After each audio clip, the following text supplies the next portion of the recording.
Greetings and welcome to another Warhammer 40,000 kill team video, where today I'm going to go over what makes a kill team strong. But before we get into things, please remember to like and subscribe as well as comment. Let me know what you thought of today's video. Did you find it helpful and useful? And remember, I've got a Discord you can check out in the episode description below, as well as an affiliate link at Element Games and a Patreon if you want to give me some more support. So let's get on with the video. So yeah, kind of in more of a new guide kind of format, not just helping new players, continuing and current players as well. It's something that hasn't really glossed over and is quite easy to miss, and is basically what actually makes a kill team strong, because there's a lot of things that are overlooked. You know, I kind of all acknowledge it subconsciously and raise a few things, so when I review kill teams I can quickly go, yeah, that's pretty, like, this kill team's pretty strong. But I'll be going over in this video exactly what makes kill teams strong and what you should look out for yourself, especially as this will help when, you know, not just when you're watching my videos or other videos, but also, like, let's say you don't know this kill team too much and you play into them in a tournament, you can pick up these things and go, okay, this actually makes this kill team way better than what I thought, than what I missed. And it helps just with the future as the game evolves, as you try and identify what makes something strong or weak. So first up, we have number of activations. So this one is kind of fairly obvious, but remember, the more activations you have, especially if you have more than your opponent, that means you get more opportunities to act without reaction. Now, this does change a bit on Into the Dark, where you've got guard, but for example, most teams are 10 operatives, which is 10 activations. Now, if you look at elite teams, which are quite popular, they still make up, I think, around 45% of the meta. They're generally just 6 activations because they're only 6 operatives. Most kill teams are 10, but there are 2 kill teams who have had or have 13 activations. So the first one's Inquisition. If you pick Breachers or Imperial or Veteran Guardsmen as your ancillary support, that gives you 13 activations. Pathfinders used to be 13 activations as well, but they're 12 at the moment. And basically, if you have more than 10, that already makes you a strong kill team. Because remember, at least almost half of the field is 6 activations. Most of the other field is 10. So even just having 11 is already a good qualifying mark, because it gives you that extra activation to act ahead of your opponent. And especially if you're going second turning point 1, that gives you 2 more activations than your opponent, which is huge. And that only scales the more you get kills. But even that important turning point 1 advantage makes it really huge. And especially if you've got 11 activations or 12 activations against a 6 operative kill team, you're getting 5 to 6 extra activations before they get after they've finished activating everyone. It's a huge advantage. Now, generally 12 or 13 is like the gold standard for, like, wow, that's great. As you can see, 13 activations is quite rare, and even 12 is quite rare. Like, I think the only teams with 12 activations are Pathfinders, Veteran Guardsmen, certain Blooded loadouts, Wormblade from Turning Point 2, if none of their guys die. So it's actually quite rare, but it's something to keep in mind. Now, another thing to look out for when it comes to a strong kill team is actually how do they break the rules of the game legally. Now, this is kind of a core guiding principle, but it applies to every other game system. You know, you have a core set of guidelines and you want kill teams who basically break those rules while legally doing it. So there's a various number of ways, and it's kind of broad, but, you know, I kind of touched on it over with the activation limit. If 10 is the guideline, anything more is a huge advantage. But that's something to keep in mind. Like, for example, a big example is if you have a conceal order. Normally there's lots of rules that bypass conceal orders, but then you have what we call in the community super conceal. So your operative or kill team has access to a rule that always gives you a conceal order unless someone gets within white of you, right?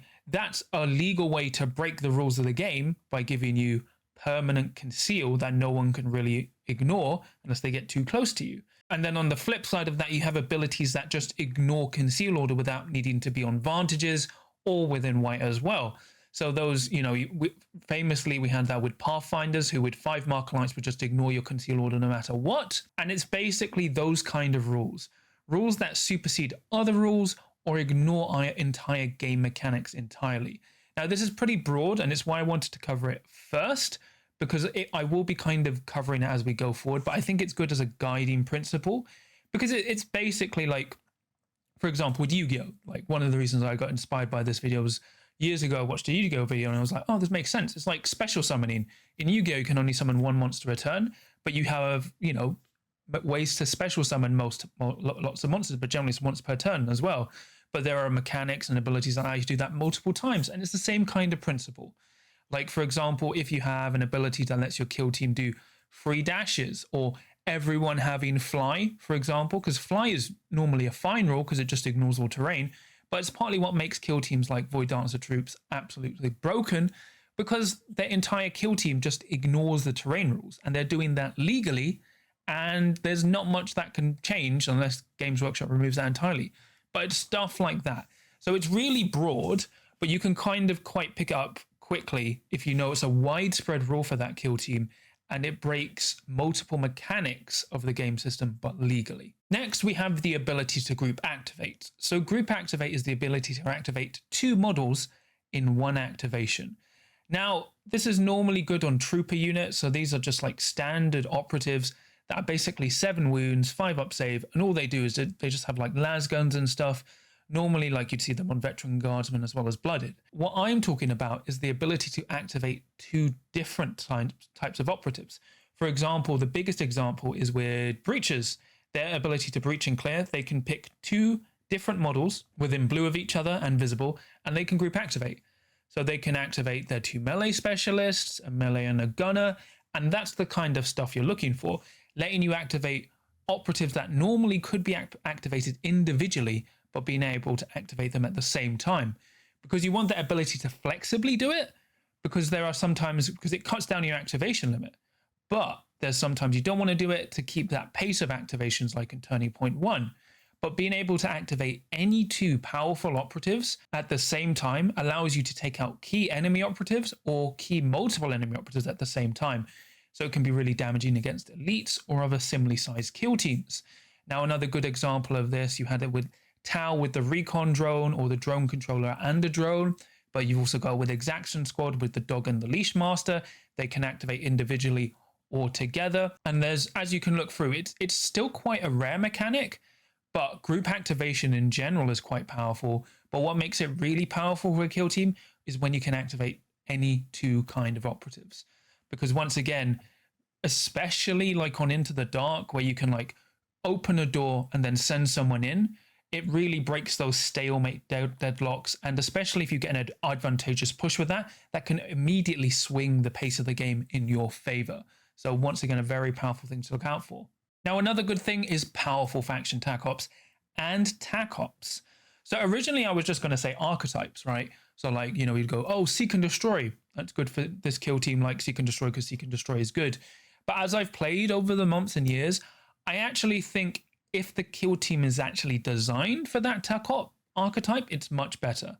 So for example, Infiltration is a pretty decent archetype at the moment, but Commandos are great with Infiltration because it feels like Infiltration was designed for Commandos.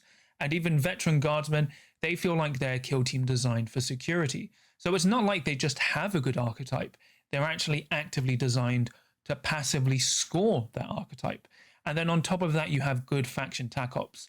Ideally, you want at least 1 really good faction Tac Op, because that lets you score something really well, really consistently. But ideally, you want 2.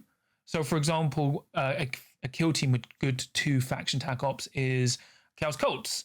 They have their own kind of really powerful version of central control, and then also at the end of the game where they need 2 or like 1 to 2 torments within white of their enemy drop zone to get victory points.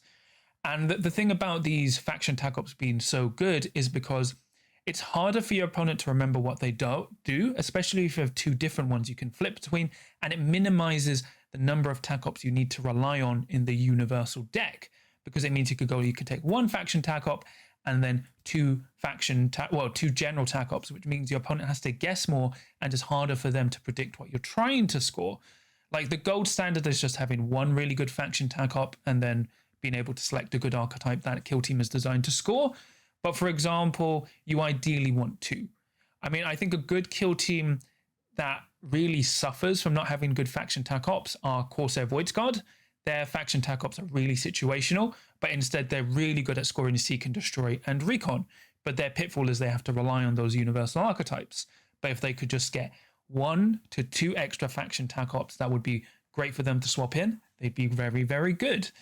So it's trying to identify that. Most teams have 1 good faction Tac Op, a lot don't, and very few teams have 2 good faction Tac Ops. Like, once again, Pathfinders, where they have Mark-like people, which is really good, and then Monk, like their Killing Blow one, where they just have to kill more that turning point than they lost, which is great because you want to keep doing that. That kind of flexible stuff makes your kill team really powerful.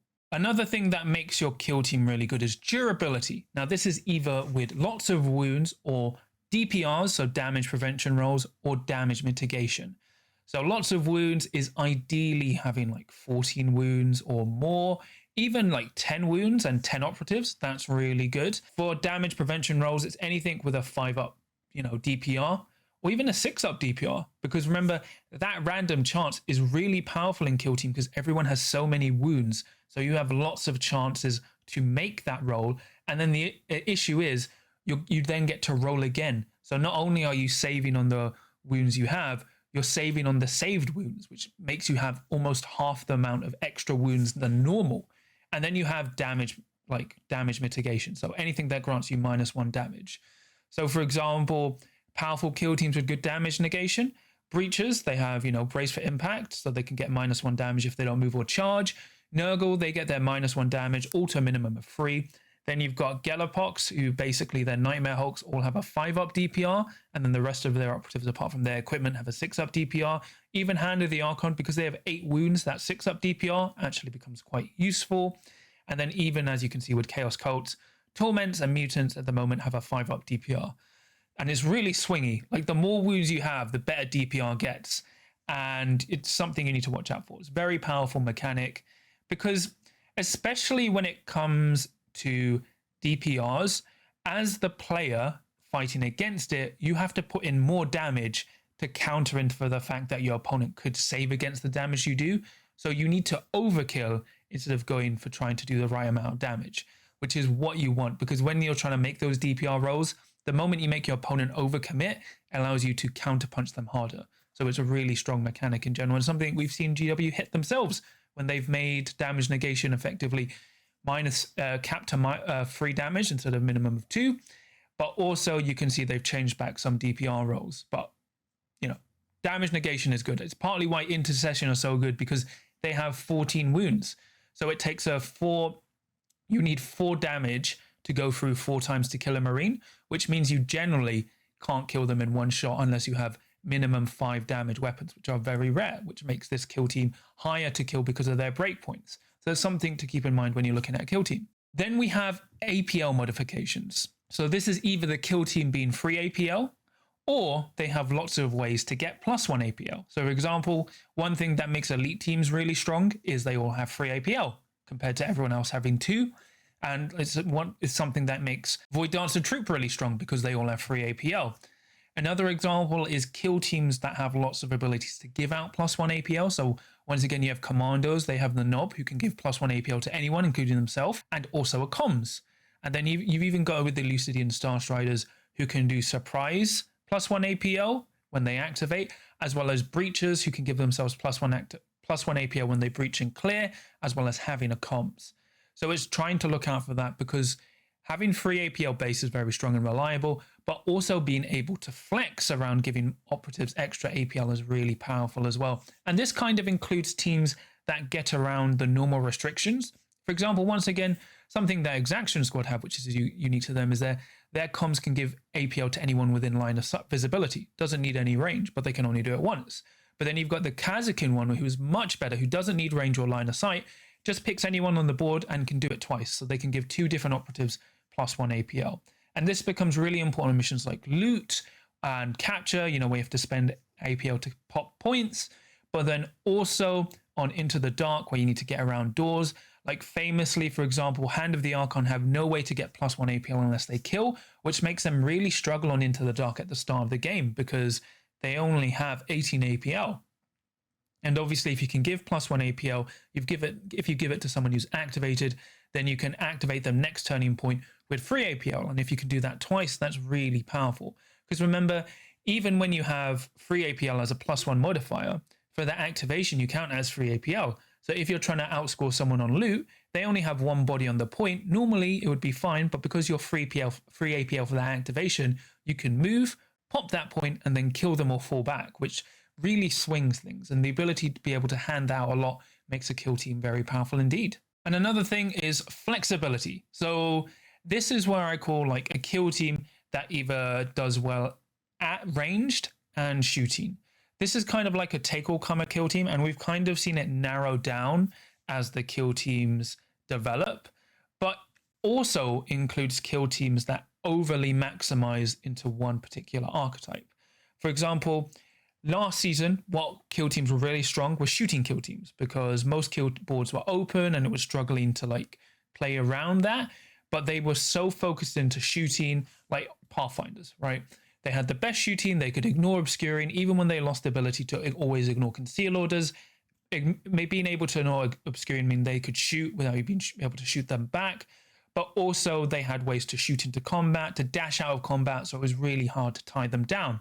Then Into the Dark this season, we're looking at combat teams, because Into the Dark is more common, and it's much safer for Turning Point 2 to start fully intact to get into your opponent's face. So that's why we've seen Galapox Infected, Blooded, Chaos Cults, and Felgor's Ravagers all do exceedingly well, because it's very easy for them to get into your opponent's face. But you also want kill teams that do the mixed best of both really well. So Hunterclade were great for a while because they could take 3 really good gunners, and then the leader gunner, and then like 5 assassins. So they were crazy to deal with. Intercession and Legionary are great examples of teams that can flex between both, although Intercession are now more better as a range team. And it's even Corsairs and Hand of the Archon. They like to excel between both, because kill teams that have that ability to mix or maximize the pace depending on the season will give you the most advantage.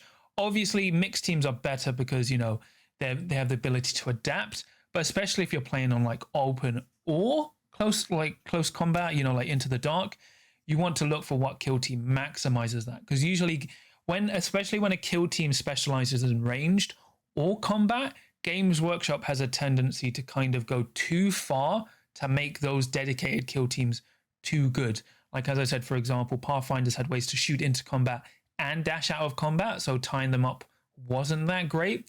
And then when you look at like Chaos Cults, they have ways to get into combat too quickly, and especially Felgor's Ravagers. So you kind of, depending on how far they go, you actually may want to swing from a dedicated all-rounder kill team to something that maximizes both based on the season. So this is kind of trying to future-proof this part, because it does fluctuate. But sometimes a kill team is overpowered so much in the specialism they dedicate to that it doesn't matter if they're playing open or Into the Dark. They just have so much great power that it's kind of, you want to run them. For example, as I said, Felgor's Ravagers have that ability to dash in the strategic phase and just get into your opponent's face. Whereas, you know, Chaos Cults just have 15 bodies that will eventually get into you and ways to replenish. Another thing you need to look for is the ability for the kill team to deal with crowd control. Now this, for me, qualifies under the kill team has access to good blast weapons, as well as the ability to do multiple combats. So for example, when it comes to multiple combats, that is clearly Hunterclade, because their Infiltrator Assassin, Ruststalker Assassin, have the ability to fight twice. And because they're quite powerful with 10 wounds, they can charge and kill 2 different operatives in one activation.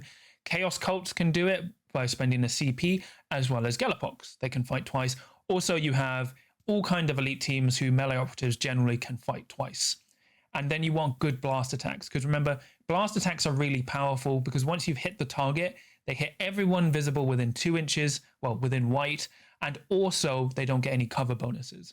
So because you get to roll an attack dice, you get to roll a full attack sequence each time against these operatives. If you get a good blast, you can completely destroy your opponent. And if you don't have blast or the way to fight twice, it allows your opponent to bunch up and really make stuff like piercing to kill key operatives or get objectives really hard.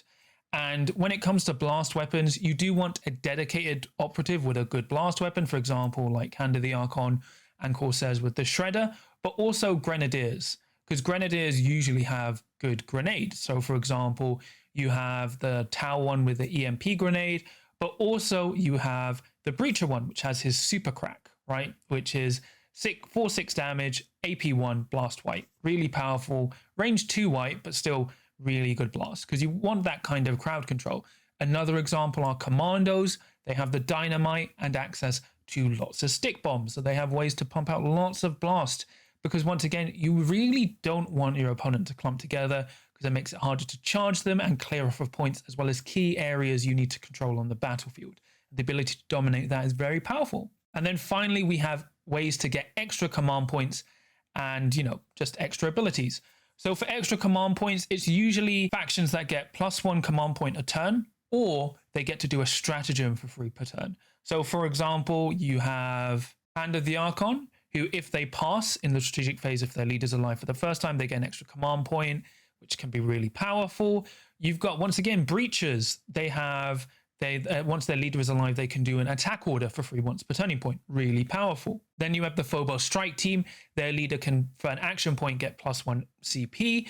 You've got Elucidian Star Striders who can give themselves +1 command point. There's a lot of kill teams that do this. And for example, you've even got Legionary who can do one of their stratagems for free each turning point. Because effectively doing a stratagem for free, especially if it's something you want to do every turning point, is giving you a free command point. So it's giving you more tools to work with than your opponent. And the ability to gain more command points is really powerful. Like Void Dancer Troop can do it as well. Like they've got the Wraithbone Talisman. So when you kill one of their operatives, or like the Death Mask, sorry, when you kill one of their operatives, they get a command point. And if they get 4 save points, they get another command point. Just being able to do more stratagems and ploys than your opponent can is really powerful. It gives you just that extra tool to work with. And if you're using that free stratagem every turn, that gives you theoretically 4 extra command points over your opponent. And that's really powerful, especially when your opponent runs out of command points early. But it also allows you to be more aggressive with the ploys you're doing as well. So a really, really powerful thing that lots of kill teams have. Oh, and the last thing is being able to have access to rerolls or dice modification. So either your kill team has lots of access to rerolling 1 dice, such as, Pathfinders with Bonded and Markalites, all ways to reroll lots of dice via Relentless. So for example, Chaos Cult will have Relentless on all their key melee operatives. Felgor's Ravagers have a way to reroll everything. And, even Hunterclade have ways to reroll lots of dice. So it's being able to look at that and including teams that can modify dice rolls. So these are kill teams that can either, change hits to crits or misses to hits, or can like auto retain a hit. So for example, you've got Hand of the Archon who can retain a hit as a crit, but more famously, you've got Novitiates who can change either a hit into a crit or a miss into a hit, and they have lots of rerolls. Kazakin can modify misses into hits and or crits depending on how many elite points they have.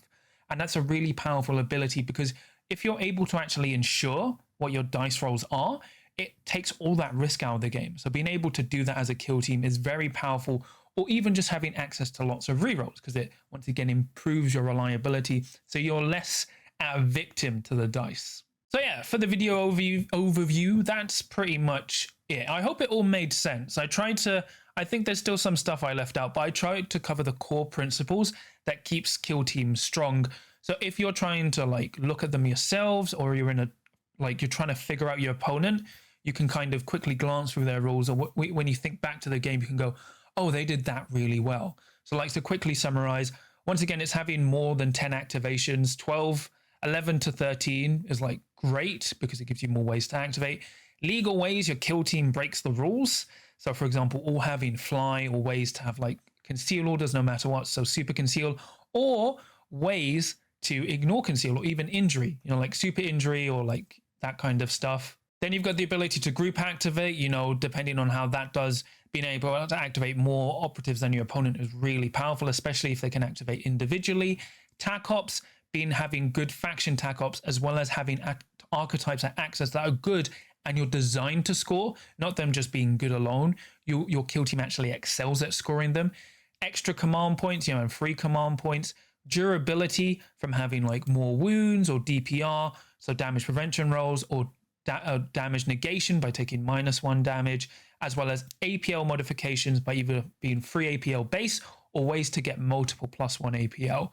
And, that's and the ability to flex with good crowd control. So having ways to deal, either having lots of blast weapons or ways to fight twice, or being a good flexible kill team that excels at ranged or shooting, or veers off to the extreme by being amazingly good at shooting or amazingly good at combat. So powerful at that range that it kind of offsets them being either all melee or all shooting. But that's pretty much it. I think there's a few things, but then it kind of gets too specific, if that makes sense. So, and I wanted to keep this kind of general and broad, but in a way that makes sense. So hopefully it all made sense, because it's kind of like, once again, yeah, I was watching a Yu-Gi-Oh video years ago, and then I thought back to it recently. I was like, no, that completely applies to effectively every Games Workshop game system, but also Kill Team as well. Because, you know, we always get this thing going, oh, this Kill Team's strong, and people kind of just forget why it's strong. We kind of just assume. So hopefully this makes sense the next time, you know, I do a review and I go, this Kill Team is damn strong, and I don't properly explain myself. But that's pretty much it for me today. Please remember to like and subscribe as well as comment. Let me know if you thought this video was useful and if it helped you.